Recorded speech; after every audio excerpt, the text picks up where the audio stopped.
Hi, everyone. This is our MLB 2024 top 10 position preview. I'm your co host, Dap Scout JP. I'm here with one of our top rankers. I just have to kiss your butt, Joe, because you're my boss. But yeah, Joe Bond. How's it going, bud? What's going on, man? Yeah, happy to be here. Looking forward to be talking some baseball. First baseball video of the year for me and you, I think. So ready to jump into this. Awesome. Well, before we do, I just want to tell everybody to come on down to fantasy6pack.net. Subscribe, being an all access member. When you become an all access member, you get access to obviously our wonderful articles, but more importantly, you get access to the Discord where you can talk to myself and Joe and all of our analysts as well. Joe just put up the promo code. You get 15% off if you just enter it in and become an all access member. And again, there's just so much to, content-wise that we're constantly updating the content. And again, we have these videos as well that kind of dovetail perfectly with the articles that we have on our site. Now, as you're looking to start your fantasy leagues this year, you should definitely go to our Fantrax as well, because I'm going to just be honest with you guys.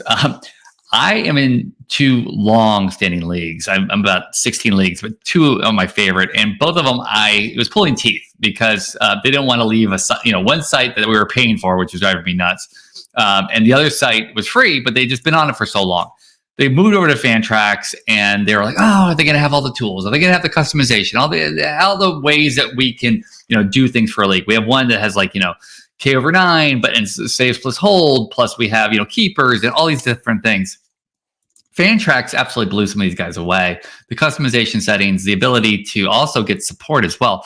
If you don't see something, if you're having problems, their support staff is phenomenal, getting right back to you as well. So if you're even kind of just on the fence, I'm not sure if we should move the league or whatever the case may be, you should just reach out to Fantrax as well. They've been phenomenal in just kind of making it as painless as possible.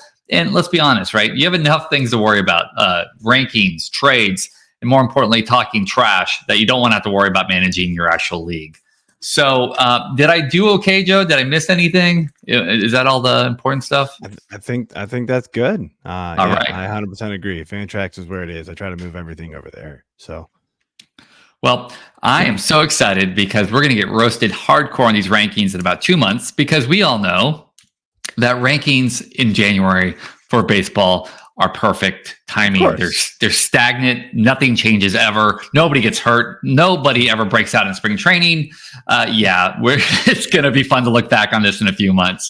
But before we kind of get into your rankings, Joe, and really kind of talk about this stuff, I want to know, as you made these rankings, and should I just talk about the fact again that you're one of the most accurate rankers? I don't make rankings. I think it's just a thankless job. I think all other people ever do is say, "You didn't put Steven Seagal in the top 10, action stars." I mean, it makes me laugh every time. But who was those last cuts for you? Who's outside the top 10? Because I saw a couple, omissions here that I felt were kind of glaring. Just off the top of my head, Andrew Vaughn, Tristan Casas, Nate Lowe or Lau. I can never know which one. Give me some that were, last second cuts. Last cuts were Casas, between Vinnie P, Casas, Vaughn was right there. Low. I suck at that name. They were all within fraction of a point, separation there within my early rankings here. And, look, I mean, couple free agent signings, a couple trades, spring training performances, where they're sort of slotting in the lineup. If things change, this stuff is very fluid as we go through, now until the end of March. And so you could easily see these guys pop into the top 10. And look, honestly, the difference between a Vinnie P and, even maybe I don't know, let's just say Andrew Vaughn is the last one of that group at 13. Uh-huh. I mean, if you wait an extra round or so and get Vaughn instead, you're probably not going to, be hurt too bad, because they're very similar. And the thing I say is, they all have their strengths and they all have their weaknesses. So Vinnie P might be the overall rated higher out of that group there, but he might do something better than Casas does, and Casas might do something better than Lau does. Like, that's the type of thing. So, how you build your team is super important when you consider who you're drafting there. Like, obviously, you're going to go get Freddie Freeman. Like, don't worry about it. Like, you're good. Right. But, it all comes down to roster construction as well. I mean, if you, if you get a Freddie Freeman, then you can obviously make some, rookie, bets there as well. You can get a little crazy if you want to. But, I definitely always outside the top 10 always makes me kind of want to know the process for somebody as famous as you are, Joe, when it comes to all this fun stuff. Famous. Well, I mean, come on. Let's be. Yeah, okay. Well, I look, man, I need a raise. Okay, let's be honest here. So anybody? I mean, are there any other kind of just last question for you there? But is there any other kind of OBP? If something changed from OBP to batting average or vice versa, would there be a big change there for you? I think if we're talking about OBP, Vinnie P is like cemented into the top 10. He walks a lot, so that's huge for him. The guys that get pushed down in OBP would be the guys like Vaughn, right? And those guys who have a bit more swing and miss, and don't quite walk at the rate as obviously Freddie Freeman is top of the food chain there when it comes to walk rate, but there's a lot of guys that can get pushed down because there's so many, if you're not able to take a pitch, right? I mean, even a Pete Alonso doesn't quite get the boost you would think in an OBP league. His power is top notch, so you're taking him where you're going to take him, but he's just something to consider. Okay.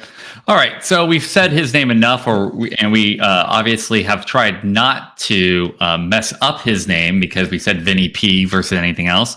But the Pasquantino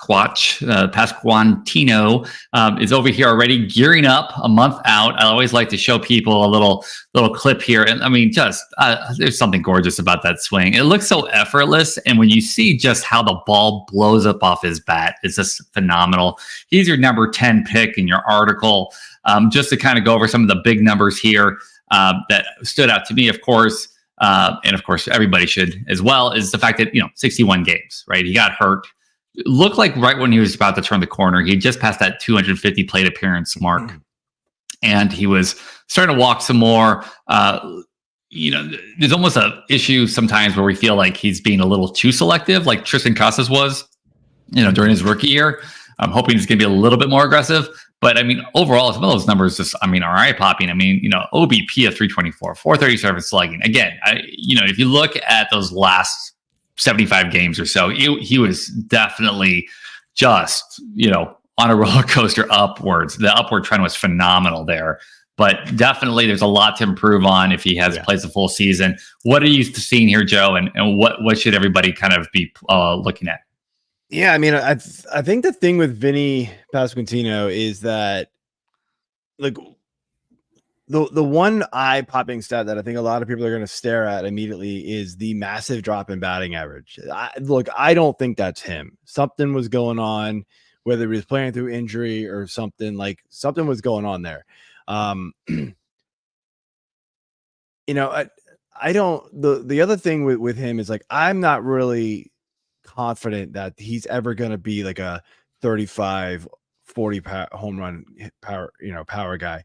25 26, that might be kind of his range. I hate to say it, he's kind of Eric Hosmer-ish when it comes to first base. He's gonna be good, he's gonna be fine, he's not gonna kill you in any one position, although there's almost no speed. But I don't feel Hosmer had one, maybe two seasons where we were all right. I mean, hey, that was better than we thought, but it was still never he's like a top 5, first baseman type guy. Right. It was just sort of all right, man. Yeah. It was a little bit better than his projections. That's Pasquantino. Unless something clicks with him, he's just, he's just a professional baseball hitter. Like, that's it, man. Like, he's going to be solid, but I still think, the batting average is going to go back to where we expect it all throughout his minor league career. He never dropped even close to 247. Right. I don't know what that was. So Yeah. I'm playing the law of averages here and saying that's going to at least go back up to 275, 280. Well, you're right on line with the two other projectors there, Streamer and et cetera, 276. But, using some incredible mathematics here, I see it going up as well, just because, we look at he had 294 average in rookie and high A, and then 310 in double A, and then it dropped down to 277. But the key here was the batting average of balls in play, right? He was about 300, then dropped to 258. And then the major leagues last year, 2022, 306 and down 250. I think that there was some luck involved issues there as well. And I definitely expect it to rebound. Vinnie P's definitely on, I'm buying as much Vinnie P as possible. Yeah. He wasn't hitting the ball as hard. And so so it just wasn't coming off his bat quite as hard. Like in 2022, about 112 max exit velocity, 91.2 average. Last year it dropped to 89. The launch angle was like way up too. So he just wasn't hitting it as hard and it was popping up. And so that just leaves some more outs. And so I think he'll correct that. He's too good of a hitter to not correct that. So Yep, absolutely. All right, so that's enough Vinnie P. Let's get to a name that I won't mess up. At least, God, I hope not. So Christian Walker. Now, I talked about Christian Walker this offseason during my amazing Emmy Award-winning interview with Alex D'Agostino. If you haven't seen that interview, you should definitely watch it. It's phenomenal because Alex is so good at Arizona sports, and he kept calling out Christian Walker as just somebody who's severely underrated, along with Gabriel Moreno. But I like to pull up this tweet here from Mike Kurland, friend of the show. We go on his show, he goes on ours, and he's great with daily lineups as well. So Christian Walker is just as consistent as anyone in the last two seasons. That each season he's hit at least 33 home runs, 90 RBIs. 800 OPS, played at least 157 games, sub 20% K rate, and 40% hard hit rate. Yes, please. How is this guy not in your top six? Is that how heavily loaded at the top our first base position is? First base got crowded, man, and there's a couple names that weren't there before, so keep that in mind when we're going through this list. But look, Walker, I even said it in the article. This one's simple. You're getting 30 home run power. You're getting an average batting average. It's a weird thing to say, but you know what I mean? It's 255-ish. Yep. It's not going to kill you. It's not going to be a plus for you, but it's also not going to be a negative, right? Sure. He's going to hit 180 to 190 runs RBIs. There's he stole 11 bases last year. I'm not really sure that that's something we're going to see. I know the stolen base rules help that.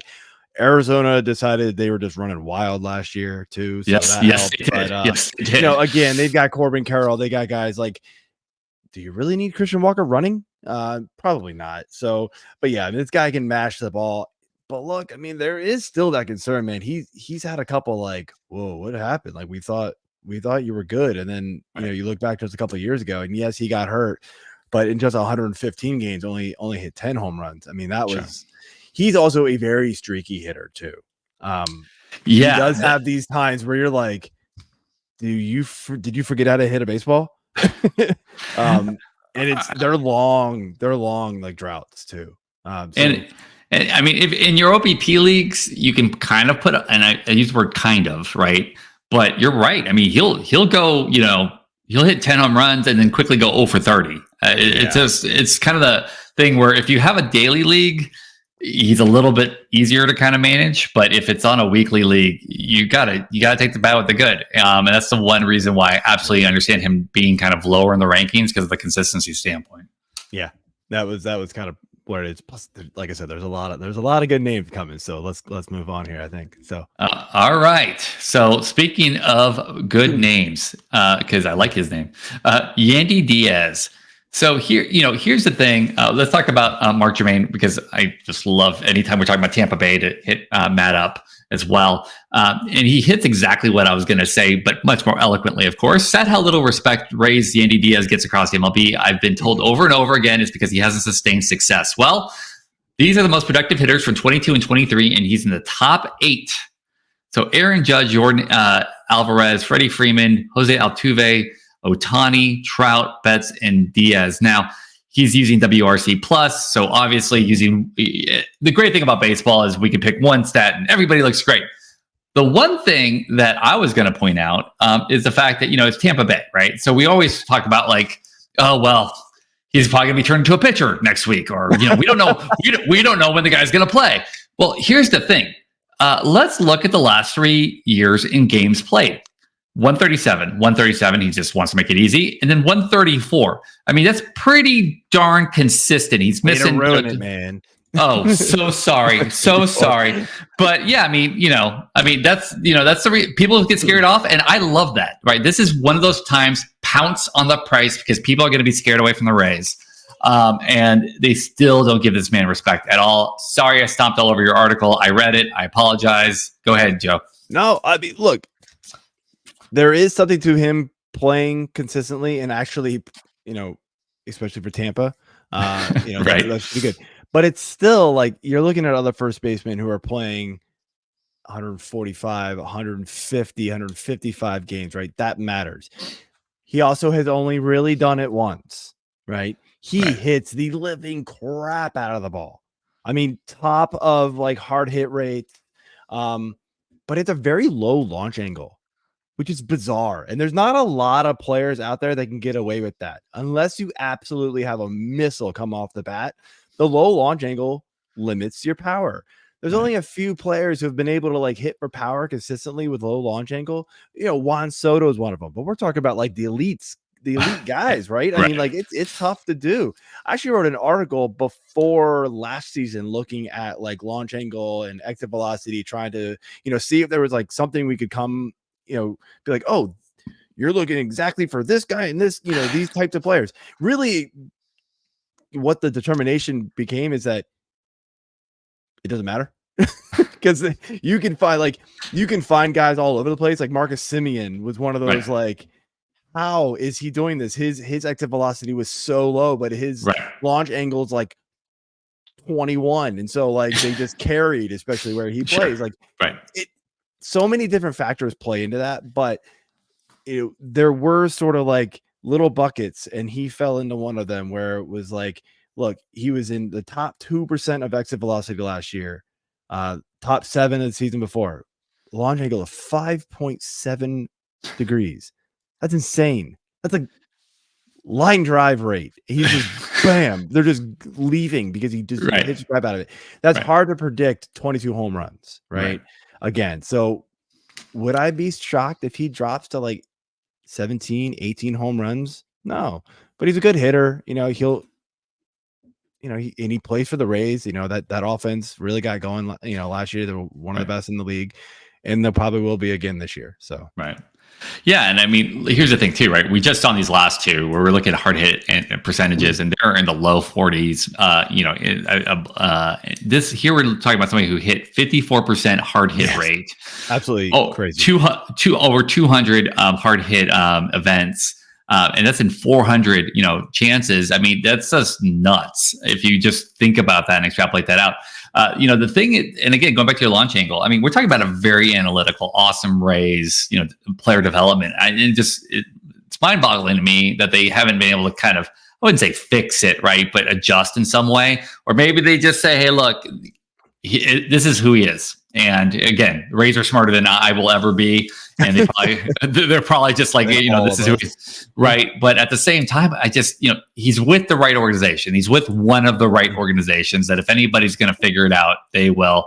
But I'm just hoping, even if he gets up to 9 degrees, I mean, that's huge. That would be massive for him. Yeah. Right. I mean, look, the Rays are absolutely smarter than all of us. I mean, they win with a payroll of $10, so we're good. Yeah, absolutely. All right. Well, and some coupons too. Let's not forget. Yeah. So, all right, moving on to our next pick here, and one where everybody's going to be like, where is he next? And that is our friend Cody Bellinger, who absolutely added some zeros to his contract. Oh, yeah. He was playing for that contract. Oh yeah. And age 27 season, right? This is what we love to see. Kind of the guy, hits that age 27 season and absolutely destroys it. Now, what happened? There's a lot of different things here, and I pull up this Esteban Rivera article. If you reference that in my article, there you go. The two-strike approach. Was there some friendly wind? What is it? But definitely some things that you should look at here, and also, of course, look at our buddy Joe Bond's article as well. But there's a lot to like here, but there's also a lot not to like if you just raise your eyes just a little bit to that 2022 season, or 2021. But if we don't look anywhere else, it's what amazing. Lately, Cody Bellinger's your guy. Yeah, it's hard, man. We know MVP season, right? Played at elite level. He's still only 28. He's athletic. He's got everything, man. We saw in that article, talked about the change of the approach. It dropped his K rate because I think he was just more aggressive, right? He was actually swinging instead of waiting for that final perfect pitch. He was just like, you know what? It's here. I'm going to take it. Boom. And it worked. Could it not work? Could it be Javi Baez, type the opposite? I'm going to swing at this and it's just going to go right to the defender. It could, that's baseball. Still though, his hard hit rate's dropping, exit velocity's dropping. We've just talked about the consistency the last couple of years. I mean, he was basically not draftable last year. People did not want him. Right. And we don't know his landing spot. I mean, that's going to be a big factor in this. If he goes to, I don't know, if he goes to the Yankees, right? Who knows? I don't think he will. But if he goes to the Yankees, I mean, that's massive. He's surrounded by, Aaron Judge and Juan Soto, and that could be huge. If he goes to, I don't know, if he goes to Miami, if he goes to the Marlins, then maybe we don't care. I know you're being nice. If he goes to Oakland, somehow we afford him, right? Yeah, I get it, man. Just just poop on my team. But here's all right. So here's a couple questions about Cody Bellinger, right? So I'm almost wanting him to go to a team that doesn't have expectations. I'm wondering if that's what kind of helped free him up. Yes, there are some changes in the swing, and yes, some approach. I agree with that. But I wonder also if you go from Cubs are not a small market team by any means, but there was not a lot expections. They were supposed to suck. Right, they're supposed to suck, and they surprised everybody there at the end. And I'm just wondering if he doesn't end up go to the Yankees or the Red Sox or something like that, I would almost be wait and see. I don't know if I'd be willing to pay that price because I want to see Bellinger in an actual pressure cooker situation. And if that's where he's going to step up as well. I mean, what do you think here, Joe? I think Bellinger is going to be one of those. I'm probably passing on him if he's the next first baseman. Even in my ranking, I'm going to be like, I'm going to take the guy behind him, or something like that. Take the better second baseman or shortstop or something, or outfielder at that point, or maybe go pitcher. We'll see. But he scares me. He's risky, super risky. I mean, when you look at some of these numbers, it's just incredible what he pulled off. I mean, almost 100-point jump in OBP. I mean, and not Javier Baez-esque. He also still had, and also, of course, the slugging, just phenomenal. Those Wrigley wins definitely could help you out. All right, so now we get past, what you could say arguably is, your top, your first six, right? Your bottom six. I think the next five or so are pretty much in everybody's chart, and they just kind of get, shuffled around. But let's talk about the guy who I felt let down by pretty hard last year. I'm just going to be honest, and I know that's not what the stats said, but I felt like he was, 269, 28 home runs. Thank you, Frank. Streamer projects that 7 first basemen are going to hit 259 with 26 plus home runs. And, Paul's right there with Freddie, Andrew Vaughn, my guy. And I'm kidding. Bryce Harper and some other names as well. But just I think the whole Cardinals team seemed like they needed a reboot, or maybe I'm just poor about that. But he's 30, 35. Yes, he still hit his 25 home runs. But he only had 80 RBIs, 89 runs. I think a lot of that has to do with a bad team. Is he bouncing back at 36? What are we seeing, Joe? I do think, and if you look at the third base article, I say kind of the same thing about his counterpart over there. Completely blanking on the name. Nolan Arenado. Nolan Arenado, thank you. That team got off to a bad start and it just never corrected. And I don't know what was going on. Maybe Goldschmidt, maybe age has finally caught up to him. But I still think he's too good of a hitter to have all of a sudden this bad of a season. Like it just seems bizarre. I mean, we kind of thought he was, down and out a couple of years ago, and then he came back and 31 bombs. And then you thought, okay, well, probably that's his ceiling. And then he did better. And you're like, oh, okay. But I mean, I still think the projections are probably right around, just under 30 home runs, just under 190 run RBI. The steals are kind of whatever at this point. He's not stealing 30, even 20 like he did in the past. But yeah, I mean, the offense isn't quite what it used to be in St. Louis either. So like it's kind of him and Arenado. Contreras really didn't really help out last year, so it's just kind of a mess there in St. Louis right now. And maybe there was a lot of pressure on those two to kind of, drive the offense, and it just didn't work. That's so weird to say the words mess and St. Louis. It's not typically what that's another one of those front offices. But if you look at some of his, advanced data, right, the, pulse, where he hit the ball, pull side, oppo or center, is pretty much in line with what he's hit for his entire career. The hard hit rate was pretty, was actually in line with his big 2021 season, about the same number of barrels percentages, hard hits. It might be just something as simple as, balls, not, just not being lucky last season, or, health as well. I mean, 35, 36, and, anything above, in those 30s, we start getting worried about those types of things. I'm going to, unless I see otherwise, I have to agree with you. I'm thinking that's going to be an anomaly. But if it turns out to be a longer term health issue, then something else. But, he's only off by, half a point on his exit velocity than last year. His launch angle was way down by almost 3 degrees. But other than that, I mean, everything just seems like it should have been there. And I'm just wondering if, if he had a little bit more health or a little bit more time, and maybe some other people hitting behind him. I think that's the other thing too, right? Like he was resting a lot at the end of the season. I don't know if that was health, obviously, older, but when your team is that kind of out of it, maybe there's another thing too, right? You don't need to really kind of take it up a notch. So I think there's a lot of things going on outside of Goldschmidt that I'm just like, I'm going to give him another season. Yeah. But he's easily behind these next 5, that's for sure. Yes. Mr. Polar Bear himself, one of the coolest baseball cards I've ever owned in my life. It has a polar bear instead. And I love Ryan Bloomfield's tweet here. Pete Alonso's 205 batting average of balls in play, BABIP, wasn't just the lowest in baseball last year. It was the lowest for a qualified hitter in a full season over the last 13 years. Yeah. So that don't say I might have mentioned that in my article. you did. And again, I like to just, instead of showing people just, words that you wrote, I just like to throw good. Kramer on there as well.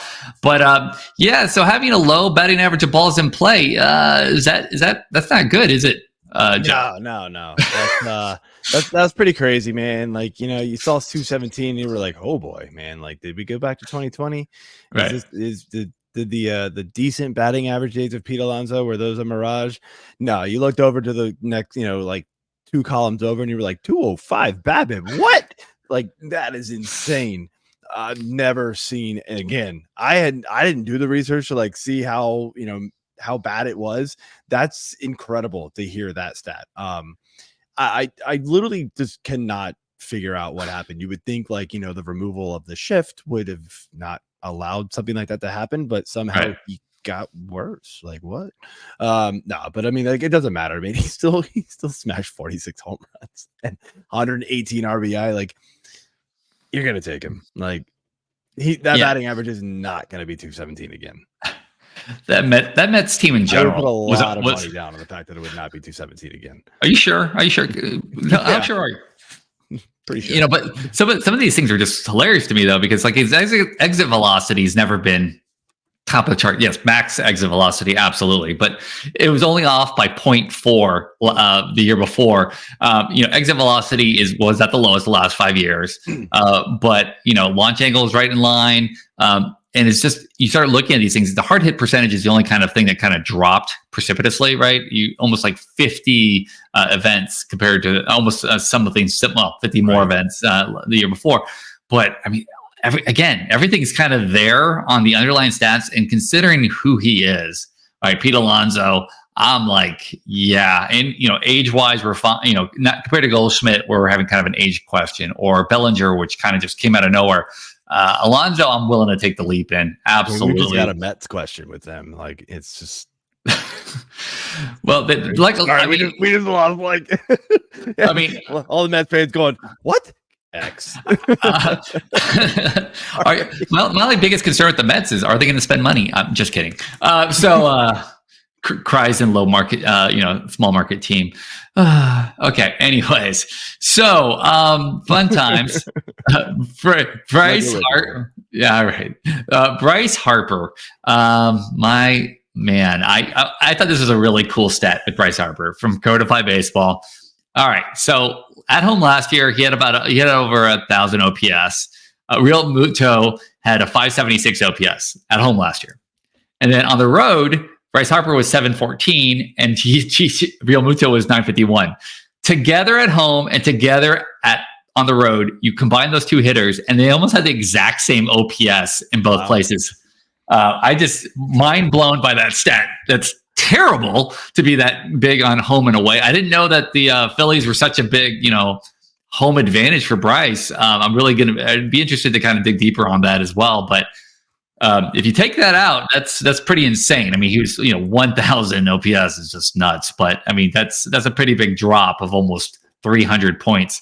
So I think that free agent acquisition is kind of paying off for the Phillies. What do you think there, Joe? Yeah, I think it's working out all right. And look, this was one of those. This is the big new man to the position. Like, hey, guess who gets to slide a whole bunch of people back down on the list a little bit? Bryce Harper, right? Comes in, gets first base eligibility. Came back from that Tommy John surgery. I was out on him last year, man. I did not want to deal with the risk. We didn't know when he was actually going to come back and play. There was, it could be late April, it could be mid-May, it could be mid-June. I was like, what? No, I can't deal with that. Came back, still played 126 games, hit 21 home runs, hit 72 RBI, scored 84 runs, still stole 11 bases, hitting 293. That's better than a vast majority of your players that play a full season. Right. Like, it was crazy. He was so good last year.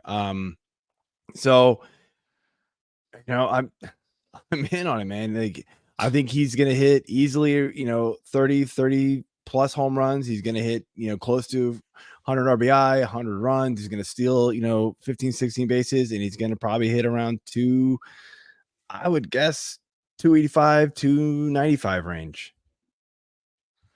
That's a damn good season.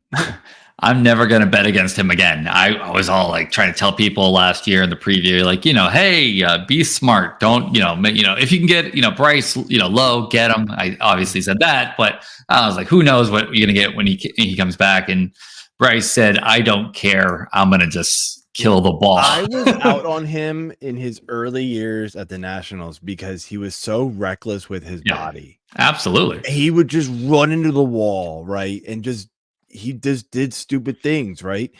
The one season he finally got a full season in, man, he was MVP. But then every other season he couldn't stay healthy enough. He was always playing with, dinged up shoulders, you name it. That's why I was out on him. He's gotten older, he's matured, and obviously it's working. He's just grinding it out, gritting it out, playing through these injuries. probably playing when he's not supposed to, and still it's working. So yeah, a couple of things that kind of stood out though was he's almost changed a little bit on his profile. He was really more pool happy. I mean, pool happy, 40% to 34%, but he became 37 to 37 center and pool on his percentages last year. Mhm. And then again, how in the world do you come back from Tommy John and you somehow have you go on a mile per hour faster on your max exit velocity than the year before? I mean, he must have been hurt early on. I don't know. His launch angle is the only thing that can improve a little bit, I guess, because it was at 9 degrees. But other than that, I mean, when you're hitting the ball average 91 miles an hour, you're doing something right. I mean, at this, if you just didn't even look that he had surgery, if you didn't know anything about Bryce and just looked at these stats, you'd be like, wow, it's a great season. And then you tie in the fact that he was coming back. That's just nuts. It's crazy. He's going to be obviously off any restrictions. I hope he stays healthy, plays 150 plus games, and he's just going to mash. Yeah, I think it's a great pick. And if he's not playing outfield, which he's not anymore, he should stay healthy. And that's exactly the reason why they moved him over to first base. Absolutely. I'm sorry. I know who's coming next, and that's why I'm doing the sigh. Because all right, so let's start off with the good, right? 8 players from Eric Cross to have a 260 plus average, 24 home runs, and 70 runs scored in each of the last 3 seasons. It's the guys: Aaron Judge, Austin Riley, Brian Reynolds, Jose Ramirez, Goldschmidt. We talked about him. Rafael Devers, Jordan Alvarez, and Vladimir Guerrero, who comes in here at number 3. But did it not feel though? I mean, you look at his numbers, what they are: 26 home runs and 94 RBI. Only 3 less RBIs, but it was 6 home runs less. It felt like a down year overall because it was. I mean, well, yeah, but I mean, like it felt more. I'm sorry, I should be. No, it felt way worse. It felt way worse. There you go. Thank you. It felt just a little bit off from last year. Without looking at those numbers, it felt like it just considering we were drafting him over Freddie Freeman last year. Yep. We were drafting him in the first half of the first round in a lot of places, if not right there, that first half, right? Because look, 2021, he hit 48 bombs, over 100 runs and RBI, both hit over 300. Yeah, a little bit of a down 2022. But you're like, he's young. He'll figure it out. Come back. It was actually worse again. So I don't know what was going on. There's a lot of you could like we've already said this in the show a bunch of times. You can nitpick the stats. You could find ones that say he's going to improve. You can find ones that say, oh, this is what's wrong with him. Right. I could sit here and talk about him for 10 minutes if I wanted to, but I'm not going to. I'm gonna bet on, plain and simple, I'm betting on the fact that he's still young, he's still super talented, and he's gonna bounce back to 30, 35 home runs, close to 100 runs and RBI, if not more, both, and get his average back up to that like 280-ish. I mean, look, his expected batting average last year was 291. So that tells me something should have been working better. It just,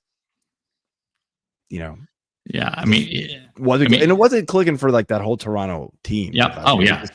It was kind of the same, like not as bad, but like right. St. Louis Cardinals-esque type of thing. And like I even said it in the article, I debated putting him number 6, right around Paul Goldschmidt range. They felt kind of the same. So it's funny that you mentioned them together. Well, I try. But hard hit events almost exactly the same as it was in 2021 and in 20 last year. Hard hit percentage, I mean, a little bit of a drop off. The big things were the average, obviously slugging percentage, and the max exit velocity was only a mile per hour off. I mean, yes, we can nitpick, but the funny thing is too, like, again, you look at launch angle, it was a degree difference. There's a lot of things. Again, this is a guy who is going to be going probably 3 rounds later in a lot of leagues than where he was. Yeah. So the great person, just like what I said with Pete Alonso, if you get a discount of any type, snap it up. I mean, it's worth it.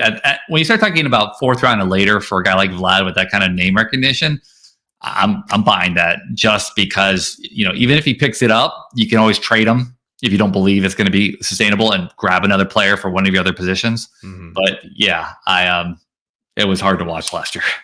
Yeah, I mean, he a lot of his numbers reverted back to the 2021 year, like when you're talking about hard hit rate and launch angle. It's weird. Like 2022 was kind of mashing between that, and it was like totally different. Like launch angle dropped to 4.3, which was bizarre. So you were like, oh, all right, something was weird there. He's hit a lot more ground balls. And then last year he started going back, but then the hard hit rate dropped just slightly. So like he's just got to put it all back together. And I think we're going to get closer to that 2021 season, sooner rather than later. I think what he needs to do is get a really long bat, take off the batting gloves, and be just like his dad. That would probably save his whole. All right, so the next two players. I mean, I'm not going to do the whole tweet thing because I'll be honest with you, they kind of stand on their own here, right? Matt Olson at number 2 and Freddie Freeman at number 1.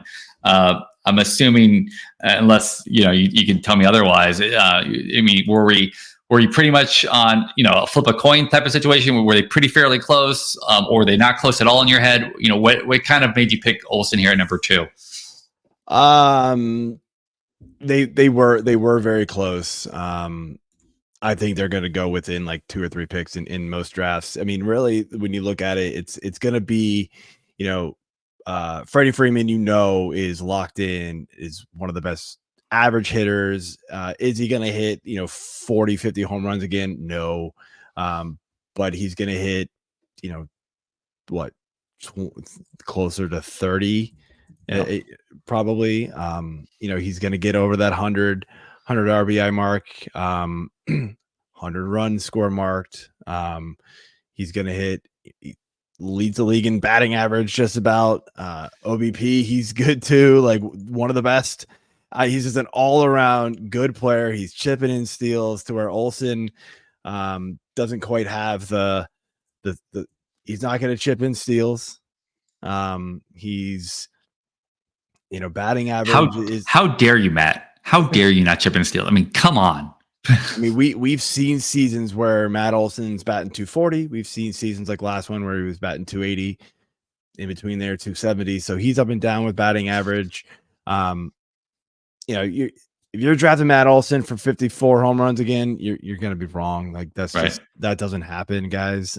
Don't chase that, but chase 35 to 40 maybe. But even that, like he had never hit above 40 ever in his career. So maybe it's closer to the 35, 36, 37 range is what to be expecting. He's still a very good hitter though. And that offense is incredible. So it's going to be good. Yeah. And that's the thing, right? I mean, you can't even be like, well, one team has, more protection than the other team. Like, it's not like an Ohtani thing back with the Angels, right? Like, I mean, the Braves and the Dodgers are very neck and neck. I mean, who knows who else they're going to add on the Dodgers team to make them more of a super team. But, and Ohtani there definitely is going to help you score more runs and obviously RBIs. So there's a lot of great chances here for both Freddie Freeman and Matt Olson to just provide just absolute fireworks here as well. But I agree with you. I think the main kind of tiebreaker here is the average, right? You're just not sure if you're going to get 240 Matt Olson or 280 Matt Olson. Freddie Freeman has shown that he can do it in any way. But the one great thing about these two guys at the top is for the last 3 years they have been healthy. I mean, Matt Olson 162, 162, and 156. And then Freddie Freeman, I believe, is it's 161 and then 2 159s. I mean, those are healthy guys. You don't have to worry about they're injured. They're still, kind of doing it. But I think it's 30. So it's going to be 34 for Freddie Freeman this year and 29-30 for Matt Olson. So not incredibly old in the sense of they're not showing Paul Goldschmidt kind of wear down just yet. No, somehow maybe Freeman's gotten better lately as he's gotten older. Like I want what he's got. Like I don't get it. Like LeBron James of baseball. What? Wow! Did you just coin that term? Freddie Freeman, the LeBron James of baseball. You heard it here first, people. Joe Bond is. I mean, it's 34. He got better. Like, what? How do you hit 331 at 34 years old? It's the LA food, man. It's the LA food. I mean, what else? What else is there? Anyways, all right, Joe. So, other than, of course, having people come out and become a subscriber and all that fun stuff as well. Is there any kind of big takeaways when you looked over the first baseman landscape? That you would like to make sure everybody's aware of? You know what? It surprised me last year that we went into last season thinking it was sort of like you got to get one of the top guys or you're going to really miss out and you're really going to be hurting. It was a lot deeper than I think we all expected. Guys like Tristan Casas kind of came up. Cody Bellinger, obviously had his bounce back year. Christian Walker proved that he could be consistent for real. Like there was always that concern with him, because he had that down year just a couple years ago. Luis Reyes, right? Like just one of those, like, he's solid. Not going to be awesome in a lot of counting stats, but I mean, like he can help out. Spencer Steer, is another guy we didn't mention, right? Like he was so good at times last year. Right. So there was a lot of dudes who just like came up, and I found myself last season having a lot of these guys like in my utility spots, corner infields, things like that. So, don't forget about first base, and don't panic if you miss out on the Freddie Freemans and the Matt Olsons or even the Vlad Guerreros. Like there's going to be guys behind, and you just got to make sure you draft the other positions and get the top-notch guys at those positions, and you'll be fine at first base. There's a lot of dudes who can get in there. We're finding less and less first basemen who have if you miss out on the top ones, you're going to get, 35 home runs and a 205 batting average. Like, that's what it was for years, it felt like. And we're not getting that as much anymore. Yeah. I think you basically described Christian Walker with the Orioles, right? I mean, it's a 205 average and like 100 bombs. 100%. It seems like Chris Davis. I know this is Chris Davis, but yeah. I think there's a lot of power here. I think you could definitely find it here at almost anywhere in the top 10, and at the same time, make it up elsewhere. Well, if you made it to this far in the video, thank you so much for watching. We're going to try to make it shorter next time, but either way, I think there's a ton of good information. Yep. And Joe, thank you so much for going through the rankings. I really appreciate it. Yep. Thank you, man. All right, no problem. All right, see you guys here in the next one. Talk to you later. Bye.